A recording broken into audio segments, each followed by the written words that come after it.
আমরা কলেজে লেখাপড়া করি, অনেক হুজুরের বয়ান শুনে চোখের জেনা থেকে বেঁচে থাকার জন্য কলেজে গেলে কোনো মেয়েদের দিকে না তাকানোর চেষ্টা করি, কিন্তু অনেক মেয়ের আমাদের দিকে তাকিয়ে থাকে। এতে কি আমাদের গুনাহ হবে? দেখুন, হাসির বিষয় না, আপনারা সব কথা শুনে হাসেন কেন ভাই? প্রশ্নটা খুবই প্রয়োজনীয় প্রশ্ন। আল্লাহ রাব্বুল আলামিন যে দৃষ্টিকে সংযত করতে বলেছেন, এই সংযত রাখার নির্দেশটা আমাদের অনেক ভাইয়েরা, অনেক বোনেরা মনে করেন শুধু পুরুষদের জন্য প্রযোজ্য, অথচ এটা ঠিক।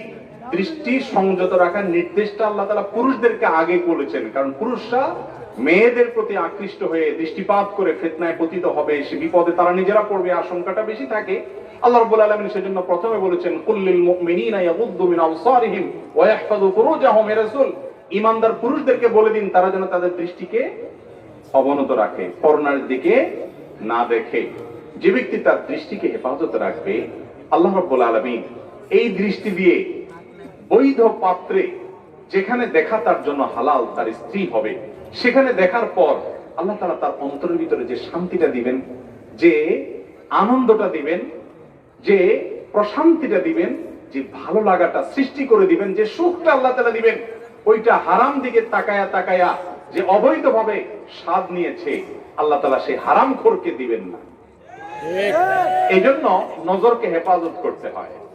যুবক ভাইয়েরা, গোটা পৃথিবী আজ ইবলিস এমন ভাবে সাজিয়েছে, নজরের হেফাজত করা কঠিন হয়ে গেছে, কঠিন হয়ে গেছে।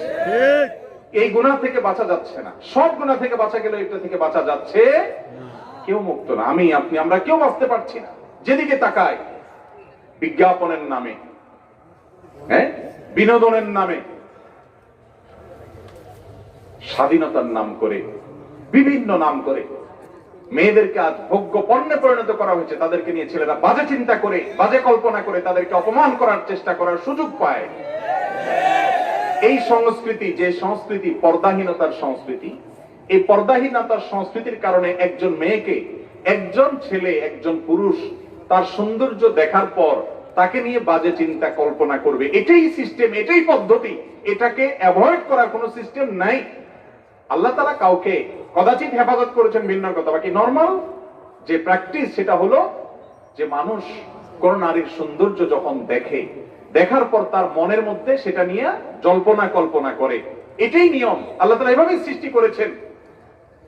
অতএব আল্লাহ কেন দৃষ্টিকে সংযত করতে বলেছেন? কারণ তুমি যদি দৃষ্টি দিয়ে ওইটা দেখো, তোমার মনে জেনা হবে। নবীজি সাল্লাল্লাহু আলাইহি ওয়াসাল্লাম বলেছেন, জিনাল আইনি আন-নাজর। চোখের জেনা হলো কি করা? চোখ দিয়া হারাম জিনিস, পরনারীকে দেখা। এই জন্য দেখা যাবে না ওই জায়গায়, বরং দেখাকে, দৃষ্টিকে অবনত করতে হবে।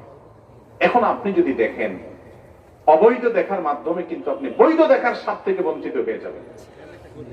ভাইরা আমার, একজনের চোখে অপারেশন হয়েছে, ডাক্তার একটা ব্যান্ডেজ দিয়ে দিছে, দুটো চোখে দুইটা ব্যান্ডেজ দিয়ে বলে দিছে যেটা এতদিন খোলা যাবে না। সে কয়দিন পরে যাইতে না যাইতে বলে যে মাথা খারাপ, লাল নীল এটা নিয়ে আসছে বাজার থেকে, ওইটা নিয়ে আসছে নতুন কিনে, সবাই দেখতেছে, সবাই এটা নিয়ে মন্তব্য করতেছে, আমি দেখতে পাচ্ছি না, কেমন কথা। একজন এসে তার বুদ্ধি দিল, তোর মাথা খারাপ বেটা, চোখ তোর, চোখের মালিক তুই, ওই ডাক্তার বেটার কথা শুনে তুই চোখ দিয়ে দেখবি না, কেমন কথা।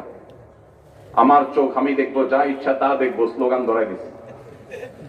ধরাই দেওয়ার পরে সে টান দিয়ে ব্যান্ডেজ খুলে ফেলছে, যা হওয়ার হবে, একটু ব্যথা লাগুক, একটু তাকানোর চেষ্টা করতেছে। অপারেশন করা চোখ, কিন্তু এই লোক কিন্তু ঝাপসা ঝাপসা দেখবে, যদি সেই লেভেলের হয়ে থাকে আর কি, ঠিক না বেঠিক? সম্ভাবনা আছে যে হয়তো একটু ঝাপসা ঝাপসা দেখবে, কিন্তু এরপরে কি হবে? চিরকালের জন্য অন্ধ হয়ে যাওয়ার ভয় আছে না নাই? ভালো করে সারে নাই এখনো, তার আগের থেকে সে ব্যান্ডেজ খুলে ফেলছে, বিপদ হওয়ার ভয় আছে না নাই? যারা দুনিয়াতে হারাম জিনিস দেখে, ঝাপসা ঝাপসা দেখে, হারাম স্বাদ, একটু আধটু স্বাদ সে পায়, কিন্তু এই যে আল্লাহ তাআলা যাদেরকে বলেছেন দৃষ্টিকে হেফাজত করো, তোমার দেখার জন্য জান্নাতে অনেক নিয়ামতের কথা রেখেছি, বান্দা দেখতে দেখতে জীবন পার হয়ে যাবে, সেগুলো দেখবা, দৃষ্টিকে নজর রাখো। আল্লাহ বলেছেন যারা বুদ্ধিমান তারা পুরা মেয়াদ পর্যন্ত, মৃত্যু পর্যন্ত কোর্স কমপ্লিট করে দৃষ্টিকে, যেখানে সেখানে দেয় না। আর যারা বোকা এদেরকে ওই যে স্লোগানে দেয়, আমার চক্ষু আমি দেখবো, যাহা ইচ্ছা তাহা দেখবো, দেখবো এবার জগৎটাকে, এই সমস্ত স্লোগান শুনে সে স্বাধীনভাবে একটু ডানে বামে দেখে হারাম জায়গা দেখে, অনন্ত অসীমকাল জান্নাতে নেয়ামত দেখা থেকে সে বঞ্চিত হবে কি হবে না? আল্লাহ তাআলা আমাদের এই ফিতনার সময়ে চোখগুলোকে হেফাজত রাখার তৌফিক দান করুন। ভাইরা আমার, আপনি কোনো মেয়ের দিকে তাকালেন, তাকানোর পরেই তাকে নিয়ে বাজে চিন্তা আসবে, আসার সম্ভাবনা বেশি, আসলো, তার সৌন্দর্য নিয়ে জল্পনা কল্পনা করলেন, মনে মনে জেনা করলেন, হারাম করলেন। একজন নারীর জন্য এটা কি সম্মানের না অপমানের? কোন নারীকে যদি কেউ যে বলে যে আপনাকে তো দেখলাম, আপনাকে আমার এরকম মনে হয়েছে, ওরকম মনে হয়েছে, তাকে নিয়ে বাজে যদি কিছু কথা বলে, কোন নারী এটাকে স্বাভাবিকভাবে নিবে? তার মেজাজ গরম হবে না? যেই বোন আমার বেপরদায় চলেন, সেই বোনকে যদি আমি বলি, বোন আপনাকে দেখে পুরুষরা যখন মনে মনে ওই কথাগুলো, ওই কাজগুলো করছে, ওই কথাগুলো করছে, আপনি জানেন, তারপরও আপনি পর্দায় আসেন না, আপনি মনে করেন আপনার স্বাধীনতা নষ্ট হবে। আরে বাউন, আপনার মালিক আপনার ইজ্জত রক্ষার জন্য, আপনার সম্মান রক্ষা করার জন্য, সম্ভ্রম রক্ষার জন্য এই পদ্ধতির কথা বলেছে। যারা পর্দার বিধানকে, আল্লাহর বিধানকে ডিনাই করেছে, লঙ্ঘন করেছে, তারা তথাকথিত উন্নত হয়েছে। তাদের যে পশ্চিমা বিশ্বের দেশগুলো আছে, সেগুলোতে যে দেখেন পৃথিবীর কোন জায়গায় পর্দাহীন নারী কখনো নিরাপদ না। এই কথা বললে আবার একটা ফতোয়া চলে আসবে, কতজন তো বোরকা পরেও বিপদে পড়ে। এরকম অ্যাক্সিডেন্টলি ঘটে, সচরাচর যত অঘটন ঘটে সেগুলো পর্দানসীন, এবং শরীয়ত যেভাবে পর্দা করতে বলেছে সেভাবে পর্দা করলে সেরকম মেয়েদের বেলা খুব কম ঘটে, ঠিক না বেঠিক?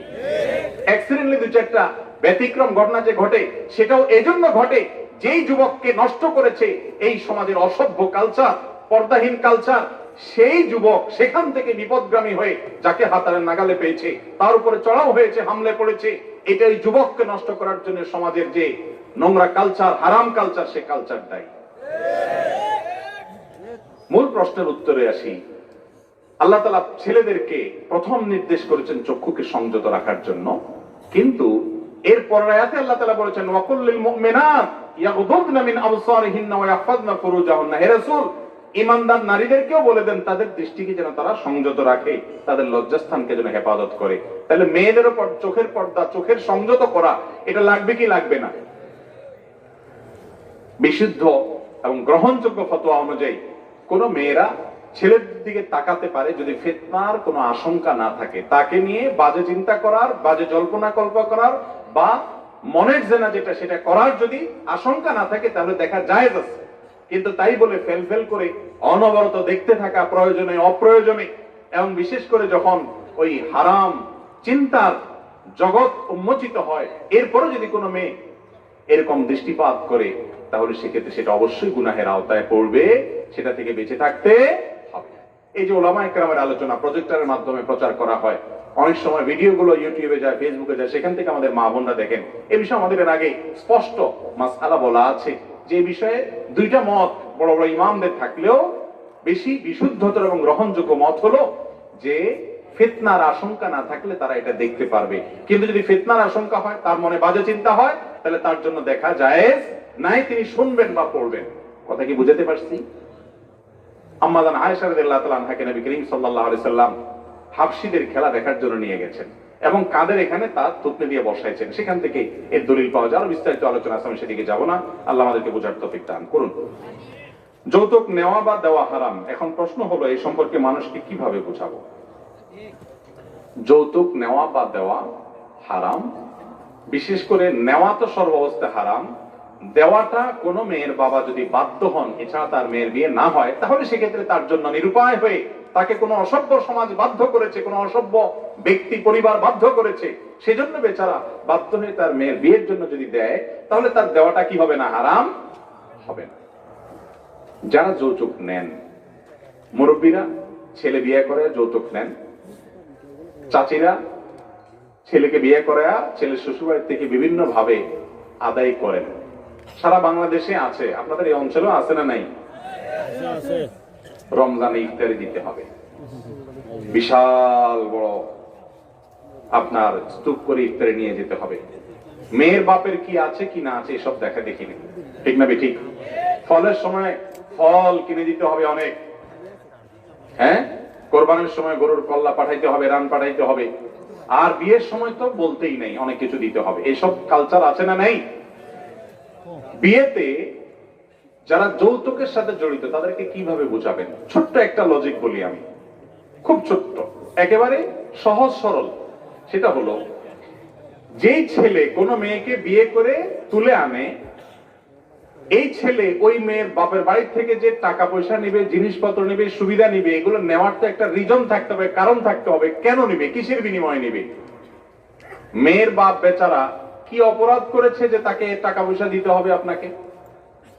যদি বলেন যে সে মেয়ে জন্ম দিয়ে অপরাধ করেছে, সেজন্য তাকে প্রায়শ্চিত্ত করতে হবে দিয়া, তাহলে ভিন্ন কথা। একটা কথা সহজে বোঝার চেষ্টা করেন। আপনি যে মেয়েকে বিয়ে করছেন, এই মেয়েটা জন্মের পর থেকে বিয়ের উপযুক্ত হওয়া পর্যন্ত একে ভরণ পোষণ দিয়ে, খাওয়া দাওয়া দিয়ে, চিকিৎসা সেবা দিয়ে, শিক্ষা দিয়ে, সমস্ত কিছু দিয়ে গড়ে তুলেছে কে? কার বাবা? ওই মেয়ের বাবা, ঠিক না? তার পিছনে পড়ালেখা করাইয়া তাকে মানুষ করাইছে। সেই পড়ালেখা শেখার পর, আপনার সংসারে আসার পর, তার ওই পড়ালেখাটা কাজে লাগবে কোথায়? কথা বলেন, আপনার সংসারে না? সে পড়ালেখা করে আপনার বাচ্চাদেরকে পড়াবে, আপনার ভাই বোনদেরকে পড়াবে, আপনার হিসাব নিকাশ রাখবে, আপনার এখানে সার্ভিস দিবে। অথচ পড়ালেখা করেছে কে? তার বাপ। সে খাওয়া দাওয়া করে বড় হয়েছে, ভরণ পোষণ করে বড় হয়েছে, কিন্তু সার্ভিস দিবে কোথায়? আপনার সংসারে। উচিত তো ছিল ছেলে পক্ষ মেয়ের বাপকে যে বলা, শ্বশুর বাবাজি, মেয়েটাকে এত বড় করে দিচ্ছেন, লক্ষ লক্ষ টাকা এর পিছনে খরচ করছেন, এর উপকার সব আমি ভোগ করতেছি, খরচ করছেন আপনি, ইনভেস্ট করছেন আপনি, গাছ লাগাইছেন আপনি, ফল খাইতেছি আমি, উচিত তো হলো সব হিসাব করে দেওয়া। এ পর্যন্ত যতটা খরচ করছেন আনুমানিক একটা ফিগার দেন, এগুলো আস্তে আস্তে আমি দিয়ে শোধ করব। এটাই না যুক্তির কথা, ঠিক না বেঠিক? সেটা না করে উল্টা বরং ওই বেচারা মেয়ের বাপের কাছ থেকে বিভিন্ন ছলে বলে কৌশলে নির্লজ্জের মতো সেখান থেকে আপনি যৌতুক খাচ্ছেন। এটা ইসলামী শরিয়ার দৃষ্টিকোণ থেকে স্পষ্ট হারাম। কথা বুঝে আসছে ভাই? মুরব্বীরা যারা এগুলো খাচ্ছেন, আপনাদেরকে শয়তান একটা যুক্তি দেয়, আমি জানি। শয়তান কি বলে? শয়তান বলে যে আমরা তো আসলে চাই নাই, তারা খুশি হয়ে দিবে, ঠিক না ঠিক? এবং ওই যে আপনারা ওয়াজ শুনছেন না, কি যেন বলে যে টেলিভিশন তো আসলে আমার দরকার নেই, আপনার মেয়েরই তো টাইম পাসের জন্য দরকার। মোটরসাইকেল আমার ছেলে তো লাগে না, সে তো আসলে বাসে টাসে যাইতে পারে, কিন্তু আপনার মেয়েকে নিয়ে যেতে হলে একটা মোটরসাইকেলে না চড়ায় নিলে এটা হয় না। আপনার মেয়ের জন্যই একটা মোটরসাইকেল দরকার। আর ফ্রিজ না থাকলে আপনার মেয়ে তরকারি জ্বালতে দিতে কষ্ট হবে, তার একটা ফ্রিজ না হলে মাছ গোশ এগুলো জ্বালতে দিতে কষ্ট হবে, তার জন্যই আপনার, তার শান্তির জন্য একটা দরকার। এরকম নির্লজ্জের মতো বিভিন্ন ফাঁক ফোকর বাইর করে না? ভালো করে শুনে রাখেন, কোন মেয়ের বাপের অঢেল আছে, সে খুশি হয়ে তার অন্য ছেলেকে দিছে, মেয়েকে দিছে, সেটা মেয়েকে দিছে, তার ব্যাপার। কিন্তু কোন মেয়ের বাপ যদি দেয়, খুশি মনেও দেয়, আপনি মানা করলে বলে না ব্যয় হিসাব আমি খুশি হয়ে দিতেছি, ওইটা এই জন্য দিতেছে বেশিরভাগ ক্ষেত্রে যে ওইটা না দিলে তার মেয়েকে আপনার বাড়ির মহিলারা, বিভিন্ন ডাইনিরা, বিভিন্ন ফাসেকারা, বিভিন্ন খারাপ মানুষেরা ওই মেয়েকে খোঁচায়া খোঁচায়া কষ্ট দিবে, তার মনকে জর্জরিত করবে, বলবে যে ওই যে আমার অমুক ছেলের বিয়ে করাইছি, তার বাবার বাড়ি থেকে কত কিছু দিছে, এসব শোনাবে শুধু, ঠিক না ঠিক? খুব ভালো করে শুনে রাখেন, এটার বিরুদ্ধে আমাদের সমাজে আমাদের সংগ্রামের ঘোষণা দিতে হবে। যুবকরা যারা বিয়ে করেন নাই, তারা প্রতিজ্ঞা করেন এই মাহফিলে বসে, আজ আমার বিয়েতে এই অভিশাপ, এই হারাম, এই নির্লজ্জ কাজ, এই বেহায়াপনার কাজ আমি হতে দেব না ইনশাআল্লাহ। আমার বিয়েতে শ্বশুরবাড়ি থেকে আমি কিছু নেব না, কোন ইফতারির নামে, কোন ফলের নামে, কোন যৌতুকের নামে, অথবা হাদিয়ার নামে, উপঢৌকের নামে কিছুই নেব না। শ্বশুর কেন দিবে? শ্বশুরকে আমার দেওয়ার কথা, কারণ তার আস্ত মেয়েটা দিয়ে দিয়েছে সারা জীবনের জন্য, পড়ালেখা করাইছে সে, গড়ে তুলছে সে, গাছ লাগাইছে সে, আর গাছটা তুলে নিয়ে আসতেছি আমার সংসারে, সারা জীবন আমাকে সার্ভিস দিয়ে যাচ্ছে। নির্লজ্জের মতো কিভাবে ওই শ্বশুর বাড়ির দিকে তাকাইতে পারে কোন যুবক? আপনি বিদেশ যাবেন, টাকার তল পড়ছে, আপনাকে বিদেশ যেতে বলছে কি আপনি রিক্সা চালান? আপনি রিক্সা না চালায় শ্বশুর বাড়ির টাকা দিয়ে বিদেশ যাবেন? আপনার মতো নির্লজ্জ, আপনার মতো বেহায়া আল্লাহর জমিনে কম আছে। যুবক, নিজের মধ্যে বিবেক থাকতে হবে, আল্লাহর ভয় থাকতে হবে। মা বাপ আপনার স্ত্রীর প্রতি অবিচার করলে মা বাবার সাথে বেয়াদবি করা যাবে না। শক্ত ভাষায় কথা বলা যাবে না, অভদ্রতা করা যাবে না, জোরে কথা বলা যাবে না, ঝগড়াঝাটি গালিগালাজ করা যাবে না, কিন্তু বিনয়ের সাথে হয় মা বাপকে বুঝাবেন, আর না হলে স্ত্রীকে সান্ত্বনা দিবেন যে তারা যা করছে তা অন্যায়, কিন্তু মা বাপ আমি কিছু বলতে পারছি না, তুমি সবর করো। তার সাথে থাকবেন, তাকে সঙ্গ দিবেন। আবার উল্টা মা বাবার সাথে গিয়া তারে খোঁজাবেন না যে আমার বড় ভাবির বাপ বাড়ি থেকে এটা দিছে, আশপাশের লোকেরা এটা দিছে। এগুলো যদি করেন তাহলে সেক্ষেত্রে মনে রাখবেন আল্লাহর আরশ কাঁপার মতো অপরাধ এটা। ঠিক না বেঠি? একটা মেয়ে একটা সংসারকে সারা জীবনের জন্য ফেলে দিয়ে যেখানে সে বড় হয়েছে, তার নারী যেখানে পোতা, আপন মা ভাই বোন সবাইকে ফেলে দিয়ে আপনার সংসারে চলে আসছে, সারা জীবন থাকবে, গাধার মতো খাটবে, সার্ভিস দিবে, আপনার চরিত্রকে হেফাজত করবে। এগুলোর বিনিময়ে প্রতি মাসে মাসে হাজার হাজার টাকা যদি দেন, তারপরও তো তার ঋণ শোধ করতে পারবেন না। নির্লজ্জের মতো তার বাপের কাছ থেকে কিভাবে আশা করে? এই যৌতুকের বিরুদ্ধে আমরা সংগ্রাম করবো তো ইনশাআল্লাহ। এই সমাজে কোনো যৌতুক আমরা নিতে দেব না, নেব না ইনশাআল্লাহ। কোন মেয়েকে যদি যৌতুকের জন্য কোনো জ্বালাতন করে কেউ, তাকে আমরা বুঝাবো, তার বিরুদ্ধে সামাজিক সচেতনতা গড়ে তুলবো, মানুষকে বলবো বুঝাও। আর আমরা নিজেরা প্রতিজ্ঞা করবো, যারা বিয়ে করেছি তারা অন্য কারোর বিয়ের সাথে যখন আমরা জড়িত হবো যেন যৌতুক সেখানে দেয়া না হয়, আমরা ভূমিকা রাখবো ইনশাআল্লাহ। আর যারা বিয়ে করেন নাই তারা তো নিয়ত করবেন যে আমার বিয়ে হবে যৌতুক মুক্ত বিবাহ। চেষ্টা করা যাবে না ইনশাআল্লাহ? বিয়ে তো আমরাও করেছি, শ্বশুরবাড়ি থেকে কোনো যৌতুক তো আমরা নেই নেই, কোন সুবিধা তো আমরা নেই নেই। আমরা কি না খাই মরে যাচ্ছি? মানুষের থেকে নিয়া যৌতুক নিয়া বড়লোক হয়ে গেছে, কোটিপতি হয়ে গেছে কয়জন আমি জানি না, আল্লাহ জানে। কিন্তু হারামখোর কখনো বরকত পেতে পারে? মনে রাখবেন, কারো সম্পদ চুরি করে আনা, রাস্তায় ছুরি চাকু আর পিস্তল ধরে ডাকাতি করা আর শ্বশুরবাড়ি থেকে যৌতুক নেওয়ার মধ্যে কোনো পার্থক্য? ওইটাও হারাম, এটাও হারাম। বরং ওইটার চাইতে একদিক থেকে এটা অনেক জঘন্য এবং ডেঞ্জারাস। কারণ এখানে আপনার শ্বশুর আপনাকে আস্ত মেয়েটা তুলে দিয়ে উপকার করেছে, উপকারের নামে আপনি থাপ্পড় দিয়ে তার কাছ থেকে আরো চাঁদা আদায় করছেন। পথে যে ডাকাতি করছে সেই বেচারা তো ডাইরেক্ট টাকাটা নিয়ে নিছে, আর এখানে যে উপকার করছে আপনি তার কাছ থেকে চাঁদাবাজি করেছেন, আপনি বড় ডাকাত। আল্লাহ আমাদেরকে বুঝার তৌফিক দান করুন। সবাই সচেতন হবো তো ইনশাআল্লাহ। যৌতুক দেশে আমরা রাখবো না, এই সমাজে আমরা রাখবো। সমস্যা আছে, যুবকরা আসতে চিল্লান। এই কথা বললে মুরব্বীরা কি বলবে? আমি বলি, মুরব্বীরা বলবে যে বিয়ে মাত্র শুরু হয়েছে, কথাবার্তা এখনই ছেলে বলতেছে শ্বশুরবাড়ি থেকে কিছু নেওয়া যাবে না, এই পোলা বিয়ে করে দিলে কি করবে? এ তো শ্বশুর শাশুড়ির হাতে মুরিদ হবে, এ তো শ্বশুরবাড়ি ছাড়া কিছু বুঝবে না। মুরব্বীরা একটু ঝামেলা করবে, আপনার দায়িত্ব হবে তখন বোঝানো, প্রমাণ করা যে না, শ্বশুর শাশুড়ির জায়গা, শালা শালি কখনো আমার ভাই বোনের জায়গা পেতে পারে না, শ্বশুর শাশুড়ি কখনো আমার মা বাপের জায়গা পেতে পারে। আমার মা বাপ আমার মাথার উপরের তাজ, তাদের সাথে কারোর কোনো তুলনা নেই।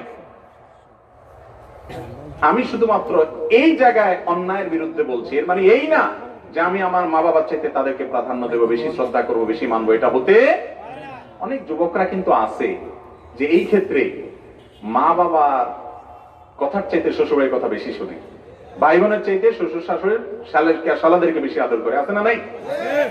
এগুলা করা যাবে না। আবার মেয়ের বাবারাও আজকাল বিয়েতে এত মহারণা ধরে, এত মহারণা দাবি করে যে সৎ এবং ভালো ছেলেরা বিয়ে করতে পারে না। তো সেটা আরেক অবিচার, ওই অবিচারও থামাতে হবে এবং মেয়ের বাবাদেরকে সিদ্ধান্ত নিতে হবে, আমি কি টাকার বস্তা দেখে বিয়ে দিব না একটা ভালো মানুষ দেখে বিয়ে দিব। এখন আজকাল ছেলেরা বিয়ে করায় ময়দার বস্তা দেখে, আর মেয়েরা বিয়ে করায় টাকার বস্তা দেখে। মানুষের সাথে মানুষের বিয়ে খুব কম হয়। মেয়ের বাপরা মানুষ খোঁজে কম, খোঁজে টাকার বস্তা। আর ছেলেরাও মানুষ খোঁজে না, খোঁজে ময়দার বস্তা। অতএব রুচি সবারই পরিবর্তন করতে। আমাদের নবীজি বলেছেন ফাজফার বিজাতিদ দ্বীন, তুমি বিয়ে করবা দিনদার কিনা, মুত্তাকি কিনা, আল্লাহকে চিনে কিনা, আল্লাহর ভয় অন্তরে আছে কিনা, হালাল হারাম বাজ বিচার করে কিনা, পাত্র হোক আর পাত্রী হোক, এই জিনিসটা যদি থাকে, এ হলো মানুষ, এই ইমানদারি মুত্তাকি, এর সাথে সংসার করে সুখী হবা। চেষ্টা করবো না ইনশাআল্লাহ? আল্লাহ আমাদেরকে বোঝার তৌফিক দান করুন। এরকম প্রশ্ন উত্তর দিলে ফজর পর্যন্ত শেষ হবে না।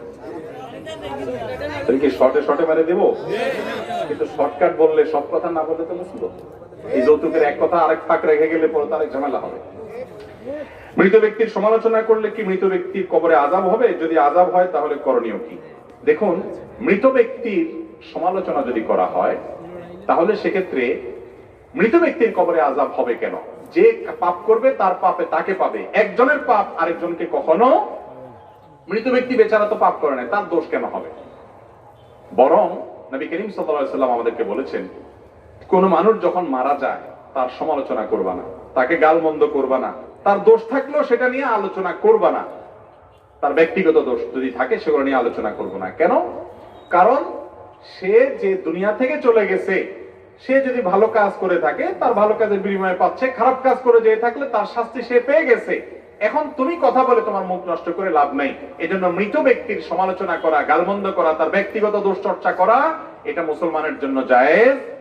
কিন্তু আমরা তো আজকাল ফেসবুকের যুগে, কেউ মারা গেছে, হয়তো তার কোনো দোষ ত্রুটি ছিল, এবার তার বিরুদ্ধে আমরা অনেক বাজে বাজে কথা বলি, ঠিক না ঠিক? ধরেন একজন সিনেমাতে অ্যাক্টর ছিলেন, কেউ হয়তো মডেলিং করেছেন, কোন মেয়ের জীবন হয়তো উচ্ছৃঙ্খল ছিল, তিনি মারা গেছেন। ফেসবুকে আমাদের অনেক দায় টুপিধারী মুসলমানদেরকে দেখা যায় সেই পোস্টের মন্তব্যের ঘরে গিয়া অশ্লীল ভাষায় এবং অশ্রাব্য ভাষায়, নিকৃষ্ট ভাষায় সেখানে বাজে মন্তব্য করে। আছে না নাই?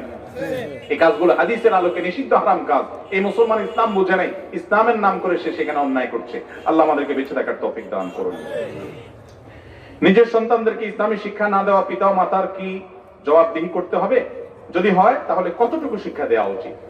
পিতামাতা সন্তানকে যদি দ্বীনের শিক্ষা না দেয় আর সে বিপদগামী হয়, পিতামাতা কিয়ামতের দিন আল্লাহর কাছে অপরাধী হিসাবে এবং গুনাহগার হিসাবে, দোষী হিসাবে বিচারের মুখোমুখি হবে। কারণ নবী সাল্লাল্লাহু আলাইহি সাল্লাম বলেছেন, আলা কুল্লুকুম রাঈন ওয়া কুল্লুকুম মাসউলুন আন রাইয়াতিহি, তোমরা সবাই দায়িত্বশীল। তোমাকে আল্লাহ যাদের দায়িত্ব দিয়েছেন তাদের ব্যাপারে তোমাকে আল্লাহ জিজ্ঞাসা করবেন তুমি ঠিক মতো দায়িত্ব পালন করেছো কিনা। কোরআনে আল্লাহ তাআলা বলেছেন, ওয়া'মুর আহলাকা বিস-সালাত ওয়াসতাবির আলাইহা, তুমি তোমার পরিবারকে নামাজের নির্দেশ করো এবং এটার উপরে অটল থাকো। বুঝা গেল পরিবারকে দ্বীনের শিক্ষা দিতে হবে।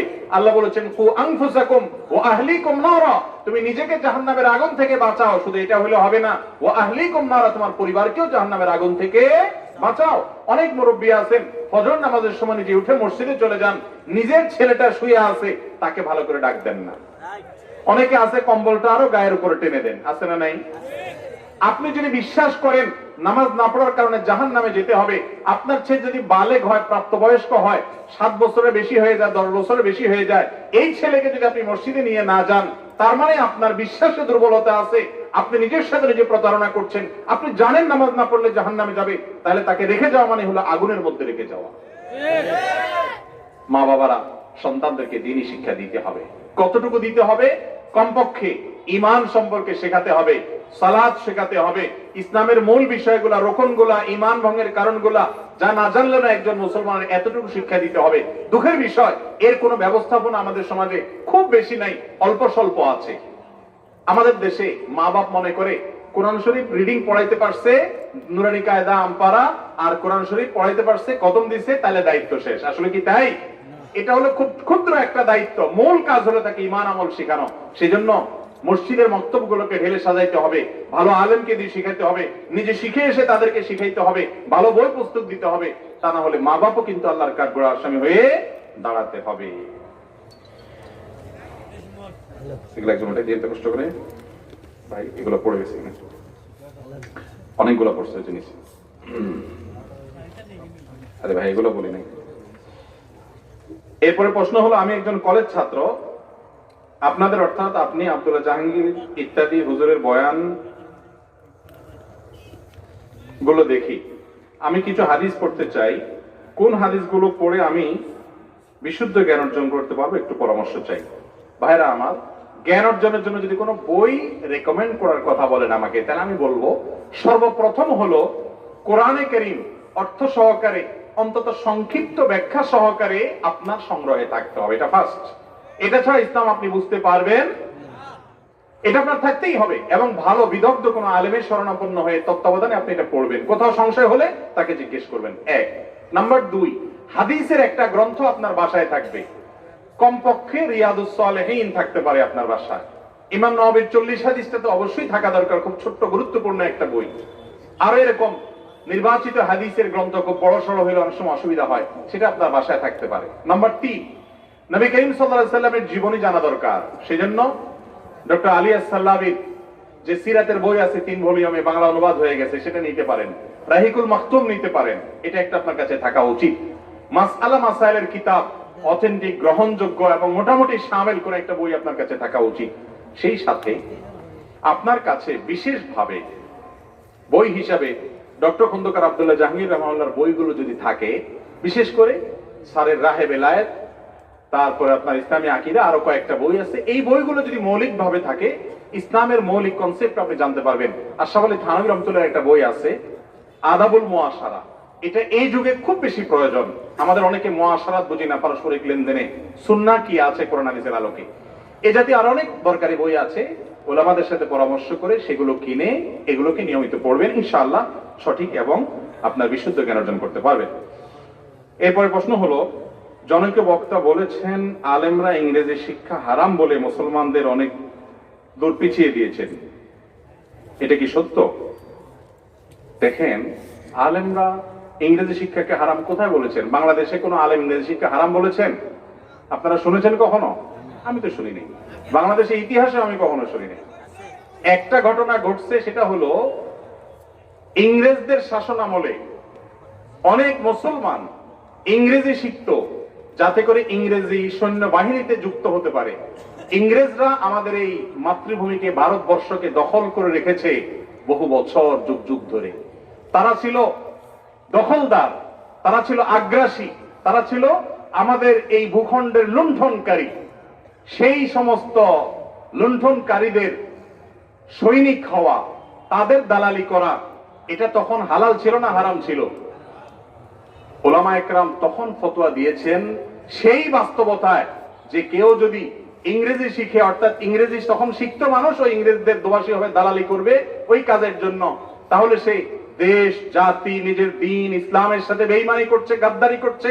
সে এই মুনাফিকদের এবং এই কাফিরদের, যারা এই প্রিয় মাতৃভূমি আমাদের গোটা ভারতবর্ষকে দখল করে রেখেছে, তাদের দালালি করার জন্য এই ইংরেজি শিখছে, সেটাকে ওলামা একরাম নিষেধ করেছেন। এটা আজকের প্রেক্ষাপটের কথা বলা হয় নাই।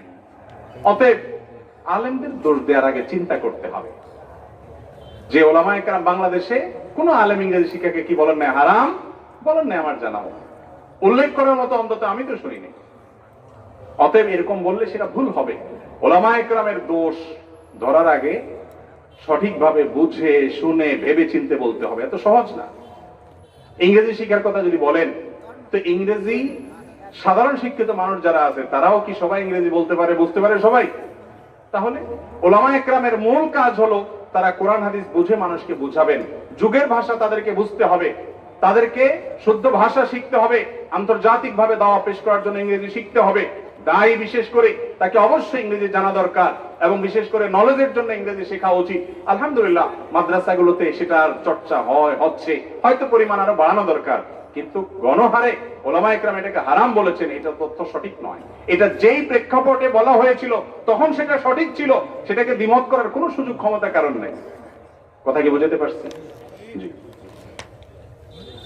ওযুর মধ্যে ওযুর সুন্নাত গুলো না করে শুধু ফরজ দিয়ে ওযু করলে ওযু হবে কিনা? ওযুর মধ্যে যদি শুধু ফরজ গুলো আদায় করেন, সুন্নত না করেন, নাকে পানি দিলেন না, কুলি করলেন না, এবং আপনার আরো যে সুন্নত আছে সেগুলা করলেন না, একবার ধুইলেন, 3 বার করে ধোয়া সুন্নত সেটা আপনি করলেন না, তাতে ওযু হবে কিনা? উত্তর হলো ওযুর ফরজ আদায় হয়ে যাবে, ওযু হয়ে যাবে। এটা দিয়ে আপনি নামাজ পড়তে পারবেন, কোরআন ধরতে পারবেন, সব ঠিক আছে। কিন্তু সুন্নত তরক যদি আপনি নিয়মিত করেন তাহলে সেটা অপূর্ণাঙ্গ ওযু হবে। ওযুর ক্ষেত্রে একটা শব্দ খেয়াল করবেন, নবী সাল্লাল্লাহু আলাইহি ওয়াসাল্লাম হাদিসে ওযুর ক্ষেত্রে বলেছেন আসবিগুল ওযু, তোমরা ওযুকে পরিপূর্ণভাবে করো, সাধারণভাবে ওযু করতে বলেন নাই। এইজন্য ওযুতে সুন্নতগুলো যেন আদায় হয় সেটা খেয়াল করা উচিত। হ্যাঁ, কখনো ধরেন টেপের পানিতে এত কম পানি আসতেছে, আর কোনো পানি নেই, শহরে হয়তো কোনো মসজিদে আপনি ওযু করতেছেন, বিরাট সিরিয়াল পড়ে গেছে, এখন আপনি অল্প পানি দিয়ে শুধু ফরজটা আদায় করতেছেন যাতে মানুষের ঝামেলা না হয়, এটা ঠিক আছে, এটা বরং ভালো কাজ। আপনি একদিন সুন্নত তরক করলেন একটা বিশেষ পরিস্থিতির কারণে, কিন্তু সচরাচর সুন্নত তরক করা উচিত না। তারপরেও যদি কেউ সুন্নত তরকে ওযু করে তার ওযু ফরজ আদায় হয়ে যাবে। নামাজের মধ্যে যে বিভিন্ন ওয়াসওয়াসা হয় তার কারণে মনোযোগ নষ্ট হয়ে যায়, তখন আমরা কি করতে পারি? নামাজের মধ্যে যদি আমাদের বিভিন্ন ওয়াসওয়াসার কারণে মন এদিক সেদিক চলে যায়, তাহলে সেক্ষেত্রে মনে রাখতে হবে একটা ইবলিস লাগছে আমাদের পিছনে। কি লাগছে? সেই ইবলিসের নামও নবী সাল্লাল্লাহু আলাইহি ওয়াসাল্লাম বলে দিয়েছেন হাদিসে, তার নাম হলো খিনজাব। এই খিনজাব নামক একটা বিশেষ শ্রেণীর ইবলিস আছে, এদের কাজ হলো মুসল্লিদের নামাজকে নষ্ট করে দেওয়া, নামাজের মধ্যে মনোযোগের মধ্যে ব্যাঘাত সৃষ্টি করে, এটা হলো তাদের কাজ। তো এরকম যদি তারা ডিস্টার্ব করে, আপনার কাজ কি? নবী সাল্লাল্লাহু আলাইহি ওয়াসাল্লাম শিক্ষা দিয়েছেন, বাম দিকে 3 বার থুতু ফেলবেন এবং আল্লাহর কাছ থেকে পানাহ চাইবেন তার জন্য। এই থুতু ফেলা মানে এই না যে গালবর্তে থুতু ফেলবেন আপনি, জাস্ট সুইর আগা পরিমাণে থুতু বলা করা, যেটা থুতু করলেই একটু বের হয়ে যাবে, জাস্ট এটা করার শিক্ষা নবী সাল্লাল্লাহু আলাইহি ওয়াসাল্লাম দিয়েছেন। আর নামাজের মধ্যে ওয়াসওয়াসা হতে পারে, মন অন্যদিক যেতে পারে, এরকম বিষয়গুলোকে আগে থেকে দূর করে তারপরে এসে নামাজে হাজির হতে হবে। নামাজের বাইরেও আল্লাহর কাছে আশ্রয় চাইতে হবে, আল্লাহ ওই খিনজাব শয়তান থেকে আপনার কাছে আমি আশ্রয় চাই, পানাহ চাই। দোয়া করতে হবে নামাজের আগে, নামাজের পরে, বিভিন্ন সময় বিভিন্ন ভাবে। এরপরে প্রশ্ন হলো নামাজের এসে গেছে কই, এগুলো কই, ওই যে আরো কতগুলো পড়ছে এখান থেকে উঠাতে বলছে, যেগুলো পড়তেছেন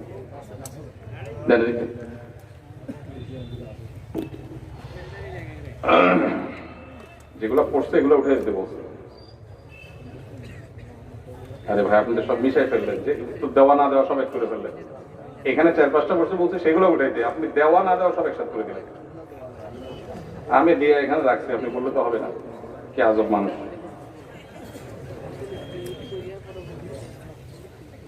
আমি নামাজ পড়ি, আমি একটা মেয়েকে কোনোভাবে ভুলতে পারছি না, আমি তাই তাকে ভুলতে, আল্লাহর রাস্তায় চলে যেতে আমার করণীয় কি?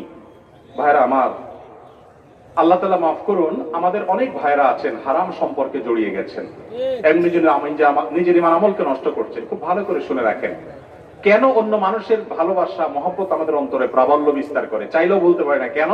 কারণ আমাদের অন্তর যে আল্লাহকে দেওয়ার কথা সেটা আমরা দেই নাই, যে আল্লাহকে দেওয়ার কথা তাকে আমরা দেই নাই। এই কারণে কিন্তু আমাদের অন্তরে শয়তান দখল করে নিয়েছে। আল্লাহ বলেছেন ওয়াল্লাযীনা আমানু আশাদ্দু হুব্বান লিল্লাহ। আপনি যদি আখিরাতকে বিশ্বাস করেন, আপনি যদি বিশ্বাস করেন কিয়ামতে আল্লাহর সামনে দাঁড়াতে হবে, পুঙ্খানুপুঙ্খ রূপে প্রতিটা কথার হিসাব দিতে হবে, কাজের হিসাব দিতে হবে, আপনার ভিতরে অন্য কারোর প্রতি ভালোবাসা আসবে না। কিভাবে আপনি রবকে সন্তুষ্ট করবেন তার জন্য অস্থির হয়ে যাবেন, ইমানের দুর্বলতার কারণে এগুলো হয়ে থাকে। যদি কেউ এরকম রোগে আক্রান্ত হন, তার কাজ হলো তার ইমানকে বৃদ্ধি করার চেষ্টা করা, কোরআনকে বুঝে পড়ার চেষ্টা করা। কোরআন যত বুঝে পড়বেন তত ইমান বাড়বে, আর ইমান যখন বাড়বে, আল্লাহ বলেছেন ওয়াল্লাযীনা আমানু আশাদ্দু হুব্বান লিল্লাহ, যারা ইমান এনেছে তারা সবচেয়ে কঠিন ভাবে ভালোবাসে শুধু আল্লাহকে, আল্লাহর মতো আর কাউকে এরকম ভালো তারা বাসে না। আল্লাহ ছাড়া অন্য কাউকে আপনি ভালোবাসছেন, কাকে ভালোবাসছেন? যাকে ভালোবাসছেন সে আল্লাহর সৃষ্টি। আল্লাহর সৃষ্টির জন্য যদি আপনি পাগল হয়ে যান, তাহলে স্রষ্টা আল্লাহ রাব্বুল আলামিনকে কত বেশি মহব্বত করা উচিত, ভালোবাসা উচিত, তার প্রতি কত বেশি ধাবিত হওয়া উচিত। এই জন্য শর্ট এবং সংক্ষিপ্ত পরামর্শ হলো কোরআন বুঝে পড়েন। কোরআন বুঝে পড়লে ইমান বাড়বে, আর ইমানের মিটার যত বাড়বে তত ইনশাআল্লাহ গায়রুল্লাহর মহব্বত, যে আল্লাহর মহব্বত অন্তরে আসবে। আল্লাহওয়ালা নেককারদের সোহবতে থাকবেন এবং হারামের সম্পর্ক থেকে একেবারে ছিন্ন করে ফেলবেন। অনেক যুবক বলে আমি ফিরে আসতে চাই, কিন্তু মেয়ে আমাকে জ্বালাতন করে আসতে দেয় না। আমি বলি তাকে ব্লক করে ফেলেন, নাম্বার ডিলিট করে দেন, সিম চেঞ্জ করে ফেলেন, দূরে সরে যান কিছু সময়ের জন্য, ইনশাআল্লাহ ঠিক হয়ে যাবে। আপনি মনে করতেছেন সে আপনার জন্য পাগল হয়ে এটা করবে সেটা করবে, আত্মহত্যা করবে। আল্লাহ মাফ করে 2-4টা অ্যাক্সিডেন্ট ঘটে থাকে, সেরকম কিছু হলে তার অভিভাবককে জানিয়ে দেন, আপনি দায়িত্ব মুক্ত হন। কিন্তু আপনি মনে রাখবেন আপনার ইমানকে আপনাকে বাঁচাতে হবে, আপনার আমল আপনাকে বাঁচাতে, আপনার কবরে আপনি যাবেন, ওই মেয়ে যাবে না। জবাবদিহি আপনাকে করতে হবে, সে করবে না। আপনার চরিত্রের জন্য আপনাকে জিজ্ঞাসা মুখোমুখি হতে হবে। আল্লাহ তাআলা আমাদের যুবকদের ইমানকে হেফাজত রাখার তৌফিক দান করুন। এরপর প্রশ্ন হলো, সোনার উপর যাকাত সকলেই জানে, কিন্তু ফসলের যাকাত ওসর আদায় না করার পরিণতি কি হবে? সমাজে অনেক মানুষের জানা নাই, কোরআন ও হাদিসের আলোকে জানালে কৃতজ্ঞ হব। এই প্রশ্নটি আমাদের সকল প্রশ্নের মধ্যে সবচেয়ে গুরুত্বপূর্ণ প্রশ্ন। এটার উপরে দীর্ঘ সময়ের আলোচনা হওয়া উচিত, সেটা আমরা কোনো এক সময় করবো ইনশাআল্লাহ। আজকে শুধু এটুকু বলি, বাংলাদেশে একটি ফরজ আছে যে ফরজটা অবহেলিত, হারিয়ে গেছে, মানুষ জানেই না, আমল তো দূরের কথা, ধারণাই নেই। নামাজ ফরজ, রোজা ফরজ, পর্দা ফরজ, হক হালালে চলা ফরজ, হারাম থেকে বাঁচা ফরজ, এগুলো আমরা জানি। আমরা অনেকে যাকাত দেই, সম্পদের যাকাত, স্বর্ণের যাকাত, নগদ টাকার যাকাত, ব্যবসার যাকাত, এগুলো ঠিক আছে। ফসলের যে যাকাত দিতে হয়, এটা বাংলাদেশের অনেক মুসলমান ভাইরা জানেও না। ফসলের যাকাত দিতে হয়। আল্লাহ বলেছেন ওয়াতু হাক্কাহু ইয়াওমা হাসাদি, ফসল যেদিন কাটবা সেদিন ফসলের হক আদায় করবা, অর্থাৎ যাকাত দিবা। এই সম্পর্কে নবী করিম সাল্লাল্লাহু আলাইহি ওয়াসাল্লামের হাদিস আব্দুল্লাহ ইবনে উমর বর্ণনা করেছেন, বুখারী শরীফের হাদিসে কিতাবে আসছে। সেই হাদিসে তিনি জানিয়েছেন ফসলের যাকাত সম্পর্কে যে ফসল যখন হবে উঠবে, সেই ফসলে যদি সেচ দিয়ে পানি দিয়া, সেচের পানি দিয়ে, পয়সা খরচ করে পানি দিয়ে ফসল করা লাগে, তাহলে সেই ফসলের যাকাত দিতে হবে। যা হবে তার 20 ভাগের 1 ভাগ গরিবকে দিতে হবে ফরজ। আর যদি সেচ ছাড়া আসমানের পানি থেকে অটোমেটিক হয়ে যায়, তাহলে তার যাকাত দিতে হবে 10 ভাগের 1 ভাগ। 100 কেজি হলে 10 কেজি দিতে হবে। আর যদি সেচ দিয়া, কল দিয়া, আপনার সেলো মেশিন দিয়া, বিভিন্ন ভাবে আপনি নিজে পানি সেচন করে করতে হয় চাষাবাদ, তাহলে সেই ফসল থেকে যে ফসল হবে ওই ক্ষেত থেকে, সেই ফসলের 20 ভাগের 1 ভাগ অর্থাৎ 100 কেজি যদি হয়, তাহলে আপনি 5 কেজি দিতে হবে। এটা যাকাত দেওয়া ফরজ। এবং এই যাকাতের সম্পর্কে সমস্ত উলামায়ে কেরাম সারা দুনিয়াতে একমত যে যাকাত, ফসলের যাকাত দিতে হবে, এটা ফরজ। আমরা অনেকে দেই না। বিশেষ করে আমাদের বাংলাদেশের প্রেক্ষাপটে অনেক ভাইরা আছেন, তারা বলেন যে সরকারকে জমির খাজনা দেই, এটা দিলে আদায় হয়ে যাবে। এটা ভুল। মুফতি শফি সাহেব রাহিমাহুল্লাহ স্পষ্ট এই বিষয়ে লিখেছেন, বই লিখেছেন আলাদা, যে যেই জমির খাজনা সরকার নেয়, এটাকে শরীয়ত যে যাকাতের কথা বলছে সেই হিসাবে নেয় না, যার কারণে এটাকে সেভাবে সরকার ব্যয় করে না। এটা রাষ্ট্রের প্রয়োজনে রাষ্ট্র নেয়, খরচ করে, সেটা আরেক বিষয়। কিন্তু আপনাকে ফসলের উৎপাদনের যাকাত দিতে হবে। ফসল উৎপাদন করতে আজকাল অনেক খরচ, লাভ হয় না, এটা হয় সেটা হয়, অনেক অভিযোগ আমাদের আছে। এটা নিয়ে ডিটেইল আলোচনা আমি আলাদা করবো ইনশাআল্লাহ। শুধু এইটুকু বলে রাখি যে ফসলের যাকাত দেওয়া ফরজ, আপনাকে দিতে হবে। কমপক্ষে কতটুকু ফসল হলে যাকাত দিতে হবে, এটা নিয়ে জমহুর এবং সংখ্যাগরিষ্ঠ ইমামদের মত হলো 5 ওয়াসাক হলে যাকাত দিতে হবে। 5 ওয়াসাক, এটাকে আজকাল মনের হিসাব করলে কত মন হয় সেটা নিয়ে কয়েকটা মত আছে। হানাফি মাযহাব অনুযায়ী এবং অনেক উলামাদের মত অনুযায়ী 25 মন আনুমানিক। অনেকে 16 মনের কথা বলেছেন, ইউসুফ আল কারজাবি 18 মনের কথা বলেছেন। 25 মনের কথাটা মোটামুটি আমাদের দেশের বেশিরভাগ উলামায়ে কেরাম এই মতটা, অর্থাৎ হানাফি মাযহাবের উলামায়ে কেরাম মত এটা। 25 মন হলে আপনাকে যাকাত দিতে হবে মিনিমাম, এর নিচে হলে ওটা দিতে হবে না। কোন ফসল 25 মন বা তার বেশি হয়েছে, যা হয়েছে, যদি সেটা আপনি সেচ টাকা দিয়ে করে থাকেন, তাহলে 20 ভাগের 1 ভাগ। আর যদি আসমানের পানি থেকে বৃষ্টি পানি দিয়ে হয়ে যায়, আপনার টাকা ছাড়া চলে, বা সেচের পানি ছাড়া হয় ফসল, তাহলে সেটা 10 ভাগের 1 ভাগ আপনাকে দিতে হবে। এই ফসলের যাকাত সম্পর্কে একটা জাতীয় দৈনিকে একজন বড় গবেষক, একজন সাবেক সচিব, তিনি একটা আর্টিকেল লিখেছেন। অসাধারণ কিছু তথ্য আমি সেখানে পেয়েছি। সেখানে তিনি লিখেছেন যে বাংলাদেশে স্বাভাবিকভাবে যে বছর চাষাবাদ করা যায়, সে বছর 4 কোটি টন ফসল উৎপাদন হয় সব মিলিয়ে। এই 4 কোটি টন ফসল যে উৎপাদন হয়, এগুলোর বেশিরভাগ জমির মালিক হলো সচ্ছলরা, যাদের অনেক জমি আছে, অল্প জমির মালিক কম। তো এই সচ্ছলরা যে জমির মালিক, সেটা যদি আমরা 50% ধরি, তাহলে সেক্ষেত্রে 2 কোটি টন ফসলের যাকাত দেওয়া লাগে। আর 2 কোটি টন ফসলের যাকাত যদি ওই 20 ভাগের 1 ভাগও দেওয়া লাগে, তাহলেও যেটা হয় সেটা হলো 10 লক্ষ টন যাকাত শুধু গরিব পায়। 10 লক্ষ টন ফসলের মূল্য যদি বের করা হয়, অন্তত আনুমানিক সেটা প্রায় 5,000 কোটি টাকা হয়। এবার এই হিসাব করে দেখেন, এই দেশে গরিব যারা খাদ্যের অভাবে কষ্ট করে, ফসলের যাকাতটা যদি সঠিকভাবে আমরা আদায় করি, বুঝতে পারি এই ফরজটা যদি আমরা প্রতিষ্ঠিত করি, জিন্দা করি, তাহলে ইনশাআল্লাহ গরিবরা আর ক্ষুধার্ত থাকবে না। অতএব ফসলের যাকাত দেব তো ইনশাআল্লাহ। বাংলাদেশে অনেক মানুষ দেয় না। এই বিষয়ে যদি আপনি বিস্তারিত জানতে চান, মাওলানা আবুল ফাতা মোহাম্মদ ইয়াহিয়া রাহিমাহুল্লাহ তিনি এই বিষয়ে লিখেছেন, সংগ্রহ করতে পারেন বই। ডক্টর খন্দকার আব্দুল্লাহ জাহাঙ্গীর রাহিমাহুল্লাহ তার প্রসিদ্ধ বই আছে বাংলাদেশে ওসর বা ফসলের যাকাত, সেই বই কিনে বিস্তারিত জানবেন। আমরা ইনশাআল্লাহ কোনো এক জায়গায় দীর্ঘ এটা নিয়ে আলোচনা করব। আল্লাহ তাআলা ফসলের যাকাতের এই হারিয়ে যাওয়া ফরজ, ভুলে যাওয়া ফরজ, সুন্নাত হারায় যাওয়া এক জিনিস, ফরজ বিস্মৃত হয়ে গেছে, হাজার হাজার লক্ষ লক্ষ কৃষক জানে না। আল্লাহ তাআলা আমাদেরকে জেনে আমল করার তৌফিক দান করুন। আর কথা বলবো না, কয়টা বাজছে? 10:46। আর আগানো যায় না, আর আগানো যায় না। অনেক প্রশ্ন, আমি এই জন্য বলছি আমি আলোচনা করবো না, শুধু প্রশ্ন উত্তর দেবো। আপনাদের আয়োজকরা বলে না, ওয়াজও করা লাগবে, প্রশ্ন উত্তরও করা লাগবে। তো দুইটা করলে তো অনেক সময় লাগে। গভীর রাত পর্যন্ত মাহফিল করা তো সুন্নাহ বিরোধী কাজ। আমরা এগুলো শুনলাম। আগামী বছর দাওয়াত দেওয়ার নিয়ত আছে ভাই, বেলাল ভাই আসেনি, দাওয়াত দিবেন? তাহলে আগামী বছর আবার প্রশ্ন উত্তর করবেন ইনশাআল্লাহ। ঠিক আছে না? তো বাকি থাকুক না, সব আজকে দিয়ে দিলে তো আর দাওয়াত দিবেন না।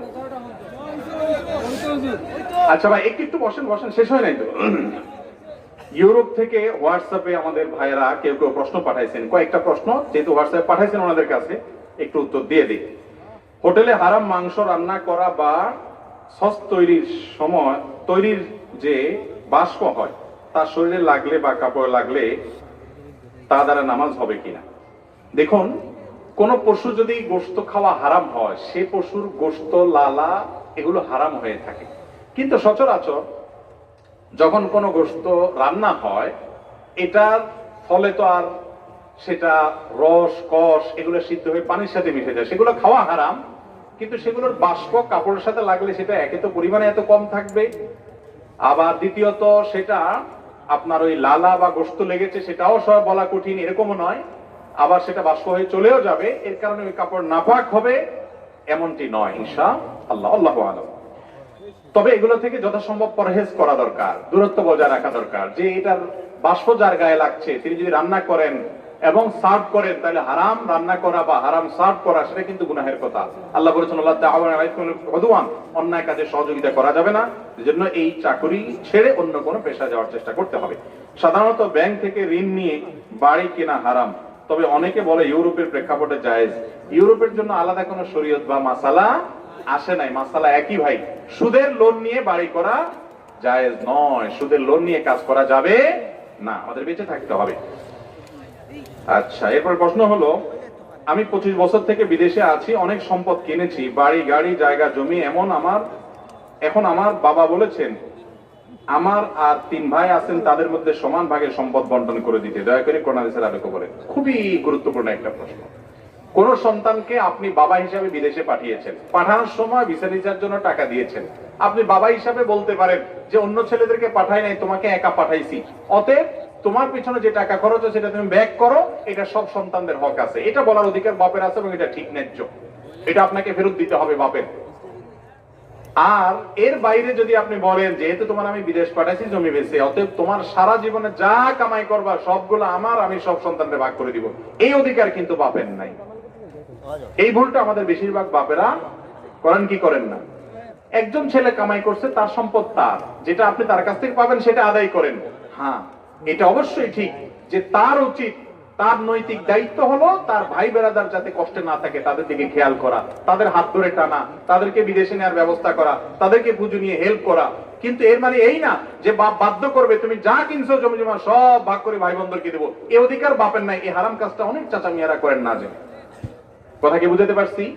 সন্তানের উচিত ভাই বেরাদের খবর নেওয়া, বাপ মা সেটার জন্য নসিহত করবে, বাধ্য করতে পারবে না যে তুমি সব ভাগ করে দিয়ে দাও, এটা অন্যায়, এটা করা যাবে না। যার যার সম্পদ তার। এগুলার করার কারণে হয় কি, ওই যে ছেলে উপার্জন করে ও কামাইতেই থাকে, আর যেগুলো বাড়িতে বসে এরকম ফাও খাওয়ার আশা বসে থাকে বিদেশি ভাইয়ের, ওইগুলো ফাও খেতে খেতে জীবনে সারাদিন হাত পাততেই থাকে, এগুলো কোনদিন গরিব এবং অভাবী তাদের দূর হয় না। ঠিক না বেঠিক? ওই বসে বসে শুধু খায় আর চা দোকানে আড্ডা মারে। এই জন্য তাদেরকে কর্মঠ বানাতে হবে এবং অবিচার করা যাবে না।